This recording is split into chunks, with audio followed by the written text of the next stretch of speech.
Recuerdos de un desplazado. Capítulo 2. La muerte nos visita.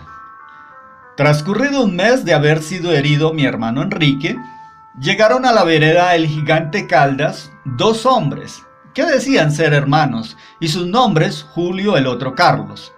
Este último, Carlos, tenía en verdad cara de malo, y por las ventanas de sus ojos se podía ver la muerte, una mirada que daba escalofríos. Ambos altos y delgados, traían siempre en sus cinturas, dentro de sus vainas, machetes de marca Gavilán, de esas que se doblan de punta a punta que sirven para la pelea. Julio, que era amable, se ganó la confianza de la familia. Nos traía dulces, varias cosas de comer y nos narraba historias y cuentos. En el campo en ese entonces, y como es de costumbres, los hombres confían en los hombres. Se abre la puerta de la muralla y sigue con la puerta de la casa. Se atendían muy bien a los visitantes y en pocos días eran amigos de la familia, y el menesteroso en sus pocos recursos es hospedador, distribuye en su escasez y saca abundancia y abrigo y comida a los peregrinos visitantes. Y ellos, los visitantes, acaban por recibir los privilegios igual que un familiar. En nuestras mentes no cabía lo mínimo de malicia o sospecha del pensamiento de estos dos hombres, de aguardar silenciosa y solapadamente la llegada de Enrique para finalizar el trabajo empezado. Aguardaban como atalayas, con el firme anhelo de darle muerte a Enrique, y de paso ya había sentenciado a toda la familia, grandes y pequeños, al exterminio. La oveja negra, Enrique, traería la desgracia macabra, al sacrificio las vidas humanas, al matadero, rumbo a la carnicería, como ovejas confiados, acecha el mal cuando la guardia duerme. ¿Por qué? ¿Acaso se juzga y condena al inocente a una prisión o a la muerte? En esos días, en nuestra infancia, y con tristeza debo admitirlo que también lo hay en estos días, para nosotros lo más esperado era el domingo por la tarde. En la mañana mi madre ensillaba la yegua y partía rumbo al pueblo de Guarinosito. Lloviera o relampagueara, ella muy firme en su propósito de vender el limón o los gramos de oro, y así poder traer la comida a sus 3 polluelos. Al llegar la tarde, los 3 menores, Yolanda, Eduardo y yo, caminábamos hasta subir la loma próxima, y allí de pie se observaba un vasto campo nutrido por los variados colores verdes, y en lo alto por encima un vasto cielo celeste, navegado por barcos de copos de nieves blancos, perdiéndose en el horizonte, meditabundos y exhortos. En aquel paisaje esperamos en la distancia, donde el ojo no puede contemplar, apareciera la figura de un jinete, o sea, mi madre. Ese día venía mi madre montada en la yegua, y cerca venía caminando mi hermana Amparo y un joven que no conocíamos. Su apariencia era citadina, y en el camino este joven miró a Amparo y debió llamarle la atención, y pensó acercarse y hablarle. El joven tenía aproximadamente unos 18 años. Estaba recién llegado a la vereda. Sus familiares vivían en una finca a 1 hora de camino. Amparo, mi hermana, desde que tengo uso de razón, siempre ha sido la que ha unido la familia, esforzada en trabajar con el propósito de enviarnos alimentos, ropa. De lo más profundo de mi ser la quiero. Ese mismo día recibimos lo más anhelado, el pan. ¡Qué manjar tan delicioso! Se comía cada 8 días.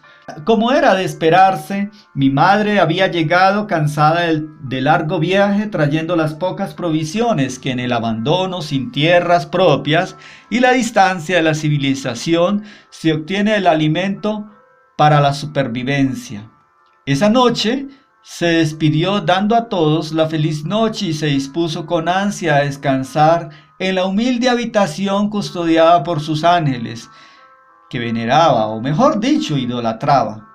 Esa noche transcurría como cualquier otra. La fragancia que traía la brisa del río, el concierto de los grillos acompañado del canto de tambor de las ranas y uno que otro pájaro que chillaba siendo atrapado por alguna culebra. Con Eduardo y Yolanda nos quedamos escuchando lo que hablaban Amparo y el joven. Y a eso de las 8 de la noche, aquel joven dijo que tenía sed. Yolanda muy amablemente buscó una totuma, sacó agua de una caneca. El joven dio las gracias y bebiendo el agua dijo: hoy llegaré en la madrugada a casa. No sé por qué recuerdo estas palabras. No podemos asegurar nada en nuestra efímera existencia. Donde menos buscamos, hallamos la muerte. En esos momentos llegaron los dos hombres, Julio y Carlos, y sin decir palabra alguna, sacaron de sus vainas las machetas y avanzando, empujando a su paso a mi hermana Amparo, que se había atravesado en el camino, los ojos de aquellos hombres estaban fijos en aquel joven citadino. Lo miraban con rabia y desprecio. No salíamos del asombro. Yo había escuchado a mi hermano Miguel, un hombre creyente de Dios y creyente de su mensaje de buenas nuevas de salvación, que decía que en momentos difíciles clamar a Dios, y a mis 7 años de edad repetía en mi mente: oh Dios mío, oh Dios mío, Dios mío, ayúdame.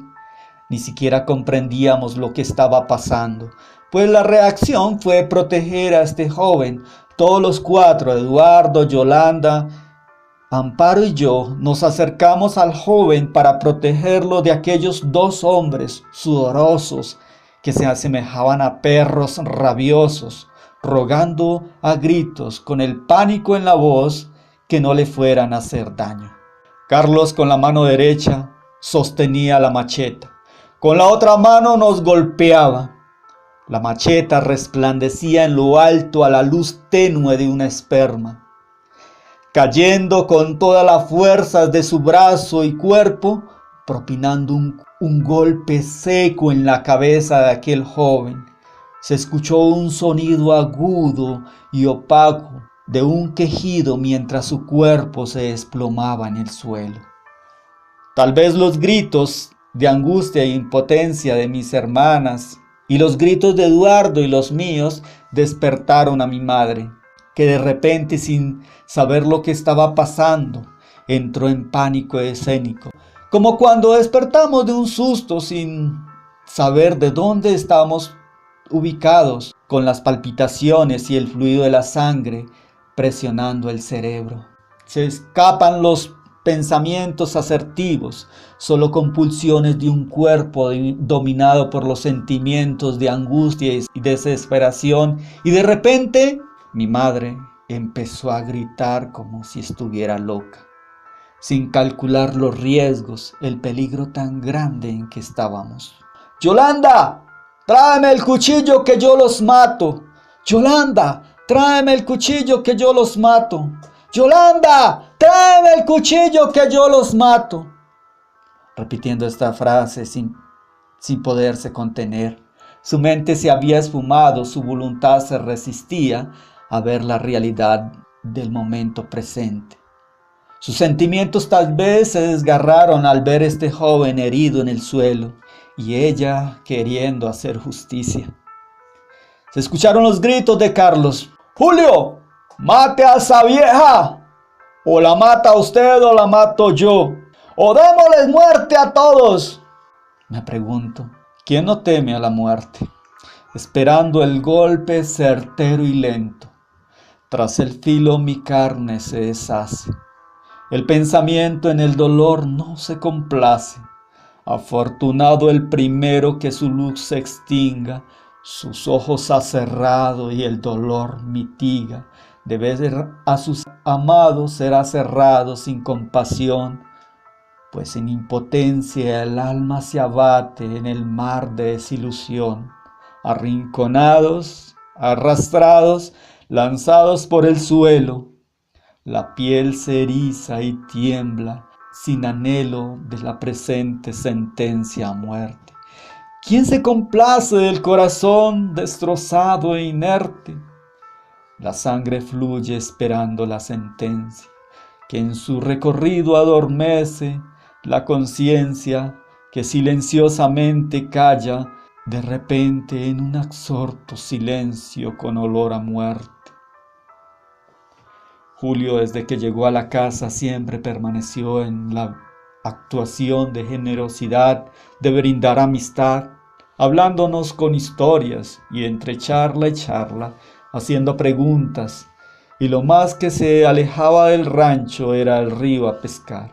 Así que algo se había familiarizado con nosotros, aunque la pantera conviva en el bosque con más especies, siempre su instinto será acechar y dar el golpe mortal.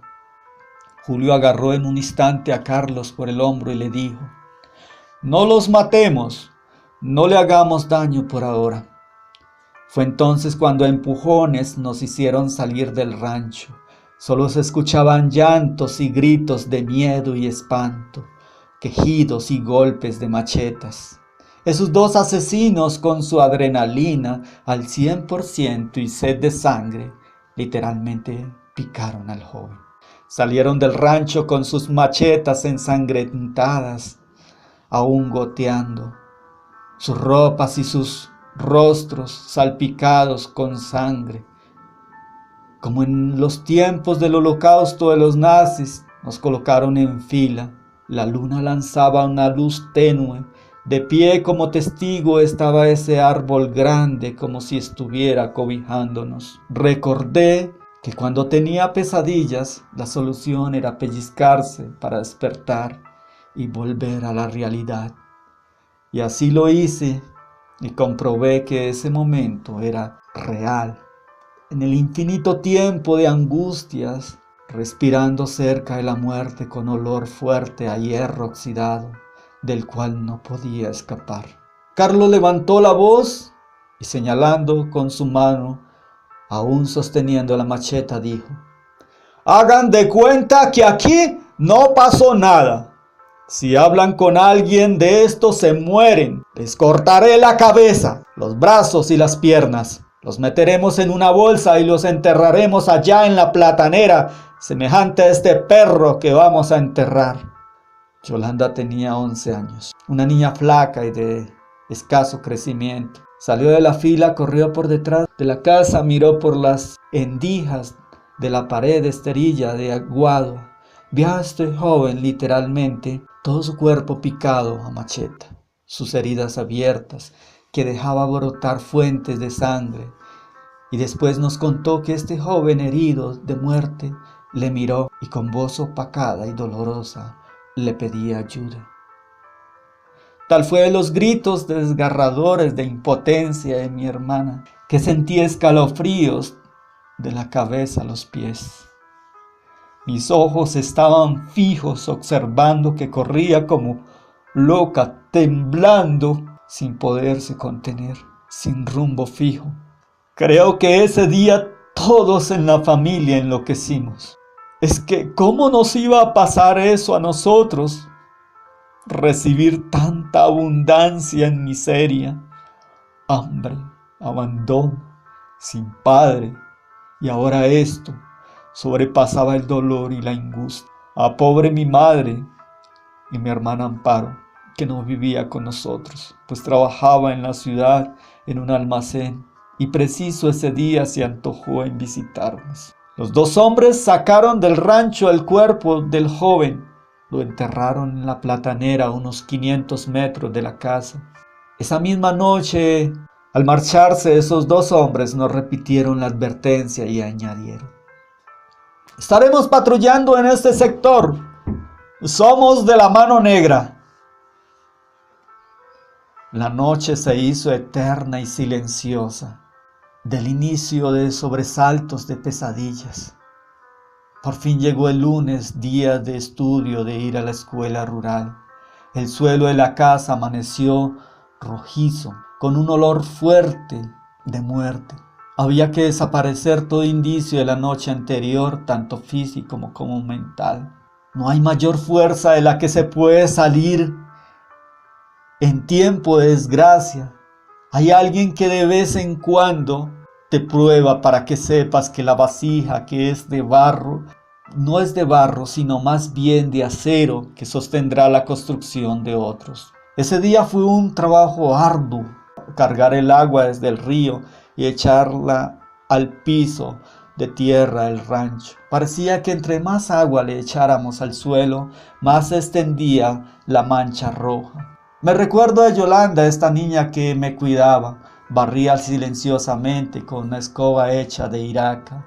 Su figura cansada, tal vez del trasnocho y preocupación. Era como si estuviera en otro mundo. Con Eduardo en silencio, sin levantar la mirada, cargábamos el agua del río a la casa para deshacer las manchas de sangre que se mezclaban con el piso de tierra. En el trayecto de la casa al río cruzábamos por la platanera que nos recordaba la muerte dolorosa de este joven. No tengo ningún recuerdo de mi madre, de sus palabras en estos días. Tal vez se mantendría en silencio para no enloquecer ella o enloquecer a sus hijos de tanta presión y angustia. Así, con el miedo y la sospecha de algunos vecinos, vivimos por 6 meses. Se rumoraba la desaparición del joven y la última vez que lo vieron. Un familiar del joven muerto, no sé el grado sanguíneo del joven, que se llamaba Germán, siempre se le veía con una arma de esas carabinas de un cartucho de bala colgado en su espalda. Acontecía a veces que en el trayecto a la casa, a la escuela, nos salía al encuentro, saludaba y nos interrogaba por el joven. En mi mente estaba implantada la advertencia. Decir la verdad implicaba la muerte de toda la familia. La única salida como niños era la mentira. Siempre decíamos, no sabemos de él, no sabemos de él. Ah, cuánto mi alma odiaba en angustia esas preguntas. Una vez Germán le salió al encuentro a Carlos, el hombre que tenía cara de malo y una mirada rabiosa. Seguramente ya tenía sus sospechas. Estos dos se enfrentaron en peleas. Carlos sacó de su vaina la macheta con ojos de furia, tal como era un asesino sangriento. Germán quizás sabía a quién se estaba enfrentando. Levantó su arma de carabina de un solo tiro de cartucho, se aseguró de tirar al pecho y jaló el gatillo. Se escuchó el estruendo y Carlos cayó al suelo. Germán huyó creyéndolo muerto. Hierba mala no muere fácil. Esa bestia del mal había quedado viva. El balazo traspasó el hombro y se levantó, cruzó varios potreros dejando las huellas de las gotas de sangre a su paso, y en su mente abrigaba el pensamiento de recibir auxilio de mi madre en el rancho. Al llegar a casa, ese hombre se debió correr por agua, lavar las heridas, trancar la sangre. Esa tarea le correspondió a mi madre. El otro día se fue al hospital en el carro que hacía el recorrido de la leche a las fincas, a las veredas.